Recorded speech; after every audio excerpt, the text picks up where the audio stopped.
সুপ্রিয় শিক্ষার্থী, আসসালামু আলাইকুম। আশা করি প্রত্যেকে ভালো আছো। আজকে আমরা এই ভিডিওতে রাজশাহী বিশ্ববিদ্যালয়ের বি ইউনিট সম্পর্কে বিস্তারিত আলোচনা করব। বি ইউনিটে তোমরা যারা ভর্তি হতে ইচ্ছুক অথবা ভর্তির জন্য আবেদন করবে তাদের জন্য এই ভিডিওটা খুবই গুরুত্বপূর্ণ, কারণ এই ভিডিওটিতে বি ইউনিট সম্পর্কে এ টু জেড বিস্তারিত আলোচনা করা হবে। তো প্রথমে দেখে নেই বি ইউনিটের আবেদন যোগ্যতা। বি ইউনিটে আবেদন করতে হলে তোমাকে নির্দিষ্ট পরিমাণে আবেদন যোগ্যতা থাকতে হবে। অর্থাৎ তুমি যদি 2024 সালে ভর্তি পরীক্ষা দিতে চাও তাহলে তোমাকে অবশ্যই 2023 সালে এসএসসি পাস করতে হবে অথবা 2022 সালে এসএসসি পাস করতে হবে। সেই ক্ষেত্রে সেকেন্ড টাইমাররা ভর্তি পরীক্ষা দিতে পারবে। তো বি ইউনিটটা হচ্ছে মূলত ব্যবসায়ী শিক্ষা শাখা ইউনিট। এই ইউনিটে বিজ্ঞান, মানবিক, ব্যবসায় শিক্ষা শাখা সকল বিভাগের শিক্ষার্থীরা পরীক্ষা দিতে পারবে। তবে মাধ্যমিক এবং উচ্চ মাধ্যমিক পরীক্ষায় ন্যূনতম একটা জিপিএ থাকতে হবে। সেই ক্ষেত্রে তোমাকে 3.5 মিনিমাম জিপিএ থাকতে হবে ভর্তি পরীক্ষার জন্য আবেদন করতে হলে। আচ্ছা, এরপর আমরা দেখব বি ইউনিটের ডিপার্টমেন্ট এবং সাবজেক্টগুলো পেতে হলে তোমার ন্যূনতম কী পরিমাণ শর্ত থাকতে হবে। অর্থাৎ তুমি বি ইউনিটে ভর্তি পরীক্ষায় উত্তীর্ণ হলে সেই ক্ষেত্রে তোমার সাবজেক্ট পেতে হলে তোমার কী পরিমাণ যোগ্যতা থাকতে হবে সেটা নিয়ে একটু আলোচনা করা যাক। মানবিক শাখায় উত্তীর্ণ আবেদনকারীরা এসএসসি ও সমমান, এইচএসসি ও সমমান উভয় পরীক্ষায় চতুর্থ বিষয়সহ সর্বনিম্ন 3 পয়েন্ট সহ জিপিএ 7 থাকতে হবে। সেই ক্ষেত্রে তুমি সাবজেক্ট পাবে। ব্যবসায় শিক্ষায় শাখার উত্তীর্ণ শিক্ষার্থীদের এসএসসি এবং এইচএসসি উভয় পরীক্ষায় চতুর্থ বিষয়সহ মোট জিপিএ 3.5 সহ 7.5 থাকতে হবে। সেই ক্ষেত্রে তোমরা সাবজেক্ট পাবে। বিজ্ঞান শাখার ক্ষেত্রে চতুর্থ বিষয়সহ টোটাল জিপিএ 8 পেতে হবে। তো এই ছিল ন্যূনতম শর্তসমূহ তুমি যদি একটা সাবজেক্ট পেতে চাও বা ভর্তি হতে চাও। এখন আমরা দেখব বি ইউনিটের আসন সংখ্যা। বি ইউনিটে ভর্তির ক্ষেত্রে বিজ্ঞান, মানবিক এবং ব্যবসায় শিক্ষা শাখার সকল শিক্ষার্থী কিন্তু ভর্তি পরীক্ষা দিতে পারে, কিন্তু আসন বন্টনের ক্ষেত্রে বিজ্ঞান, মানবিক এবং ব্যবসায় শিক্ষা আলাদা আলাদা ইউনিটে বিভক্ত। অর্থাৎ তুমি যদি হিসাব বিজ্ঞান, তথ্য ও ব্যবস্থাপনা বিভাগে ভর্তি হতে চাও, তুমি যদি বিজ্ঞান শাখা থেকে ভর্তি পরীক্ষা দিয়ে থাকো তাহলে তোমার জন্য আসন সংখ্যা 60টি। ব্যবসায় শিক্ষা শাখা থেকে ভর্তি পরীক্ষা দিলে তোমার জন্য আসন সংখ্যা 100টি এবং মানবিক শাখা থেকে ভর্তি পরীক্ষা দিলে তোমার জন্য আসন সংখ্যা 3টি। ম্যানেজমেন্ট স্টাডিজের ক্ষেত্রে বিজ্ঞান বিভাগ থেকে 12টি, ব্যবসায়ী শিক্ষা থেকে 85টি এবং মানবিক শিক্ষা থেকে 3টি আসন। মার্কেটিং বিভাগে বিজ্ঞান শাখা থেকে 22টি, ব্যবসায়ী শিক্ষা থেকে 85টি, মানবিক 3টি। ফাইন্যান্স এবং ব্যাংকিংয়ের ক্ষেত্রে বিজ্ঞান শাখা থেকে 12টি, ব্যবসায় শিক্ষা থেকে 85টি, মানবিক শাখা থেকে 3টি। ব্যাংকিং এবং ইন্স্যুরেন্সের ক্ষেত্রে বিজ্ঞান শাখা থেকে 8টি, ব্যবসায় শিক্ষা শাখা থেকে 50টি এবং মানবিক শাখা থেকে 2টি। বিভাগ ট্যুরিজম এবং হসপিটালিটি বিভাগে ভর্তি হতে হলে বিজ্ঞান শাখা থেকে 4টি আসন, ব্যবসা শিক্ষা থেকে 25টি আসন এবং মানবিক শাখা থেকে 1টি আসন বরাদ্দ আছে। ব্যবসায় প্রশাসন ইনস্টিটিউটে ভর্তি হতে হলে বিজ্ঞান শাখা থেকে 20 জন, ব্যবসায় শিক্ষা থেকে 25 জন, মানবিক শাখা থেকে 5 জন শিক্ষার্থী ভর্তি হতে পারবে। এখন আমরা দেখব ভর্তি পরীক্ষার ক্ষেত্রে জিপিএ কতটুকু গুরুত্বপূর্ণ। মূলত রাজশাহী বিশ্ববিদ্যালয়ে ভর্তির ক্ষেত্রে জিপিএর উপরে আলাদা কোনো মার্কস বরাদ্দ নেই। 100 মার্কের পরীক্ষা হবে, 80টি প্রশ্ন দেওয়া থাকবে এবং প্রতিটি প্রশ্নের মান 1.25 করে। সেই ক্ষেত্রে 80টি প্রশ্নের টোটাল 100 মার্কসের ভর্তি পরীক্ষা হবে। তার মাঝে প্রতিটি ভুল উত্তরের জন্য 0.20 করে নাম্বার কাটা যাবে। অর্থাৎ তুমি যদি 5টা ভুল উত্তর দাও তাহলে কিন্তু তোমার মোট নাম্বার থেকে 1 নাম্বার কেটে যাবে। এই ক্ষেত্রে ন্যূনতম পাস নম্বর হচ্ছে 40 নম্বর অবশ্যই তোমাকে 40 নম্বর পেতে হবে তুমি পাস করার জন্য।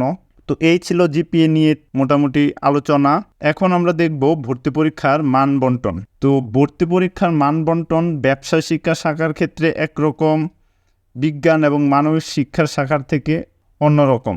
ব্যবসায় শিক্ষা শাখার ক্ষেত্রে বাংলা বিভাগ থেকে প্রশ্ন আসবে 8টি, টোটাল নম্বর 10। ইংরেজি থেকে প্রশ্ন আসবে 20টি, টোটাল নম্বর 25। ব্যবসা সংগঠন ও ব্যবস্থাপনা থেকে 20টি প্রশ্ন আসবে, টোটাল নম্বর 25। হিসাব বিজ্ঞান থেকে 20টি প্রশ্ন আসবে, টোটাল নম্বর 25।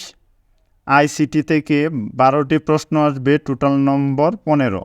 এই হচ্ছে টোটাল 100 নম্বর ব্যবসায় শিক্ষার শাখার শিক্ষার্থীদের জন্য। বিজ্ঞান এবং মানবিক শাখার শিক্ষার্থীদের জন্য বাংলা বিভাগ থেকে প্রশ্ন আসবে 16টি, টোটাল নাম্বার থাকবে 20। ইংরেজি বিষয় থেকে প্রশ্ন আসবে 24টি, টোটাল নাম্বার থাকবে 30। সাধারণ জ্ঞান থেকে প্রশ্ন আসবে 20টি, টোটাল নম্বর থাকবে 25। আইসিটি থেকে প্রশ্ন আসবে 20টি, টোটাল নম্বর থাকবে 25। এই হচ্ছে টোটাল 100 নম্বর। তো ব্যবসায় শিক্ষা শাখা এবং বিজ্ঞান ও মানবিক শিক্ষা শাখার শিক্ষার্থীদের প্রশ্ন কিন্তু ভিন্ন ধরনের হবে, এই জিনিসটা তোমাদের খেয়াল রাখতে হবে। এখন আমরা দেখব বি ইউনিটের জন্য কি কি পড়তে হবে। বি ইউনিটের জন্য বাংলা প্রথম পত্রে গদ্য অপরিচিতা, আমার পথ, বায়ান্নের দিনগুলো, রেইনকোট, নেকলেস, এগুলোর উপরে একটু বেশি ফোকাস দিতে হবে।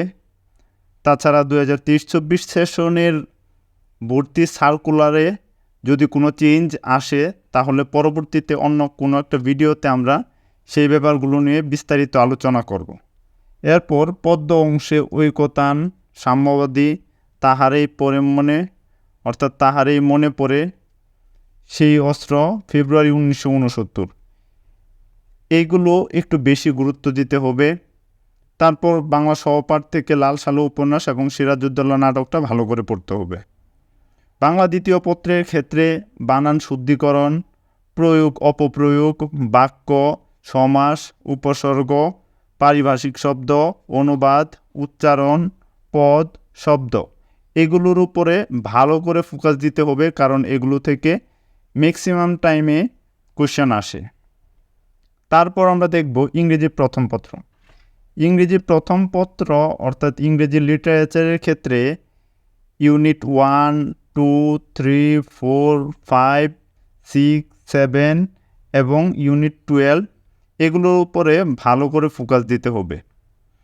তারপর ইংরেজি দ্বিতীয় পত্রের ক্ষেত্রে তোমাদের পড়তে হবে modifier, pronunciations, vocabulary, phrase, clause, preposition, right form of verb, adverb, tense, narration এবং নাউন। তো এগুলো থেকে কিন্তু অবশ্যই প্রশ্ন আসবে। এগুলো থেকে দু একটা মিসিংও হতে পারে, আবার নতুন করে দু একটা টপিক অ্যাড হতে পারে, সেগুলো আমরা অন্য একটা ভিডিওতে বিস্তারিত আলোচনা করব। তারপর আমরা দেখব সাধারণ জ্ঞান অংশ। যারা বিজ্ঞান শাখা থেকে পরীক্ষা দিবে বা মানবিক শাখা থেকে পরীক্ষা দিবে তাদের সাধারণ জ্ঞান থেকে অনেকগুলো প্রশ্ন আসবে। সেই ক্ষেত্রে সাধারণ জ্ঞানের নির্দিষ্ট কোনো সিলেবাস নেই, তবে বাংলাদেশ বিষয়াবলী বা আন্তর্জাতিক বিষয়াবলী এইগুলো থেকে অনেক কোশ্চেন আসে। সেই সাথে সাম্প্রতিক বিষয়াবলী থেকে কিন্তু অনেক বেশি পরিমাণে প্রশ্ন আসে। সো সাম্প্রতিক বিষয়গুলো আমাদের খুব বেশি খেয়াল রাখতে হবে সমসাময়িক ব্যাপারগুলো নিয়ে, এবং সেগুলো ভালো করে আয়ত্ত করে রাখতে হবে। তারপর আমরা দেখব তথ্য ও যোগাযোগ প্রযুক্তি অর্থাৎ আইসিটি বিষয়ে কী কী প্রশ্ন আসতে পারে বা কোন কোন টপিক থেকে প্রশ্ন আসতে পারে। আইসিটির ক্ষেত্রে মূলত তোমাদের এসএসসি যে বোর্ড বই আছে সেই বোর্ড বইয়ের প্রথম অধ্যায়, দ্বিতীয় অধ্যায়, তৃতীয় অধ্যায় এবং চতুর্থ অধ্যায় ভালো করে পড়তে হবে। এগুলো থেকে থিওরিটিক্যাল কোশ্চেনই বেশি আসবে। তারপর ব্যবসায় শিক্ষা শাখার শিক্ষার্থীদের জন্য অ্যাকাউন্টিং প্রথম পত্র, ম্যানেজমেন্ট প্রথম পত্র, অ্যাকাউন্টিং দ্বিতীয় পত্র এবং ম্যানেজমেন্ট দ্বিতীয় পত্র, এগুলো পড়তে হবে। তবে খেয়াল রাখতে হবে বিজ্ঞান এবং মানবিক শাখার শিক্ষার্থীদের কিন্তু অ্যাকাউন্টিং, ম্যানেজমেন্ট এগুলো পড়তে হবে না। তারপর আমরা দেখব কিভাবে রাজশাহী বিশ্ববিদ্যালয়ের বি ইউনিটের মেধা তালিকা প্রকাশ করা হয়। মেধা তালিকা প্রকাশের ক্ষেত্রে যে কয়টি শিফটে পরীক্ষা হবে, অর্থাৎ 4টি শিফটে পরীক্ষা হলে 4টি শিফট থেকে সমান ভাগে মেধাক্রম অনুসারে ভাগ করে নেওয়া হবে। 4টি শিফট থেকে সমান সংখ্যক শিক্ষার্থী নিয়ে মেধা তালিকা তৈরি করা হবে। সেক্ষেত্রে এক ইউনিটের মার্কসের উপর অন্য ইউনিটের বা এক শিফটের মার্কের উপর অন্য শিফটের মার্কের কোনো প্রভাব পড়বে না, যেহেতু আলাদা আলাদা শিফট ভিত্তিক 4টি শিফটের জন্য আলাদা আলাদা মেধা তালিকা প্রকাশ করা হবে। এবং অর্থাৎ কোনো একটা শিফটে যদি প্রশ্ন সহজ হয় তাহলে সেই শিফটের জন্য অন্য শিফটের উপর কোনো প্রভাব পড়বে না, কারণ প্রতিটা শিফটে আলাদা আলাদা প্রশ্ন তৈরি করা হবে এবং মেধা তালিকাও আলাদা আলাদা তৈরি করা হবে। সো এই ছিল মেধা তালিকা। এখন রাজশাহী বিশ্ববিদ্যালয় বি ইউনিটে ভর্তির জন্য কিভাবে আবেদন করবে। আবেদনের ক্ষেত্রে অবশ্যই তোমাদের বিশ্ববিদ্যালয়ের অফিসিয়াল যে ওয়েবসাইট admission.ru.ac.bd এই ওয়েবসাইটে ঢুকে তোমাদেরকে আবেদন করতে হবে। তো এই ছিল রাজশাহী বিশ্ববিদ্যালয়ের বি ইউনিট সম্পর্কে মোটামুটি বিস্তারিত আলোচনা। তারপরও তোমাদের যদি রাজশাহী বিশ্ববিদ্যালয় বি ইউনিট সম্পর্কে কোনো প্রশ্ন থেকে থাকে তাহলে অবশ্যই প্রশ্ন করবে কমেন্ট বক্সে। আমি অবশ্যই প্রশ্নগুলোর উত্তর দেওয়ার চেষ্টা করব। দেখা হবে অন্য কোনো একটা ভিডিওতে। সে পর্যন্ত সকলে ভালো থাকো, সুস্থ থাকো। ধন্যবাদ সবাইকে।